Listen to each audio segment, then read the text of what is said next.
The sun hung high over Capernaum, its rays illuminating the bustling streets of the small fishing town. Merchants called out their wares, children darted between carts, and fishermen hauled their catches from the shores of the Sea of Galilee. Amidst the lively activity, Jesus and his disciples wove their way through the narrow, dusty streets. Simon Peter, walking close to Jesus, led the way with a noticeable urgency. Concern etched lines into his usually steadfast face. His mother-in-law, a beloved figure in his household, had been battling a severe fever. The family had exhausted every remedy they knew, but her condition had only worsened. The disciples followed close behind, their sandals kicking up small clouds of dust. Their conversation was subdued, aware of the seriousness of their destination. As they approached Peter's modest home, the air grew quiet. The simple stone structure stood amidst others like it, its weathered exterior a testament to years of life and labor. Inside, the atmosphere was tense. The family members moved about softly, their expressions a mix of worry and exhaustion. Peter's mother-in-law lay on a low bed, her face pale and damp with perspiration. Her breathing was shallow, her body weak from the relentless fever. Nearby, a family member wrung out a cloth in cool water, gently pressing it to her forehead in a futile attempt to bring relief. When Jesus entered the room, his presence brought an immediate sense of calm. The air seemed to shift, as if hope itself had walked in with him.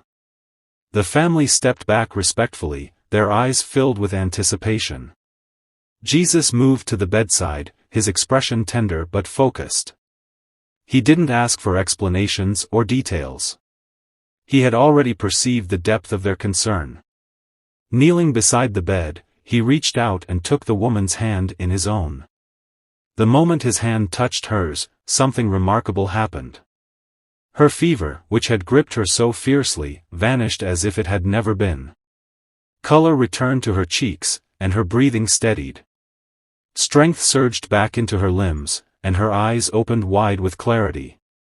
Jesus, still holding her hand, gently helped her to sit up. She looked around, astonished at how quickly her body had been restored. Without hesitation, Peter's mother-in-law stood up. Her movements were steady, filled with a vitality that seemed almost impossible moments before. Smiling, she began to prepare food and tend to her guests, eager to show her gratitude through service. The disciples watched in awe. They had seen miracles before, but this act of quiet compassion struck a deep chord. Jesus had not healed in front of crowds or for acclaim. He had simply restored a beloved family member in the privacy of her home. Word of the healing spread quickly through Capernaum. Neighbors whispered to one another, and soon, the streets were abuzz with the story of how Jesus had cured the fever with a mere touch.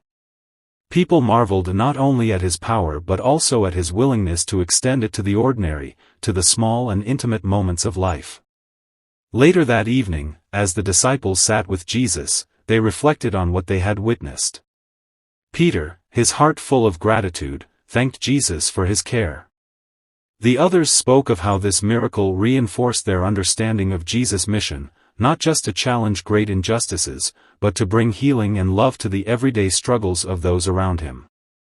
The healing of Peter's mother-in-law was more than an act of physical restoration.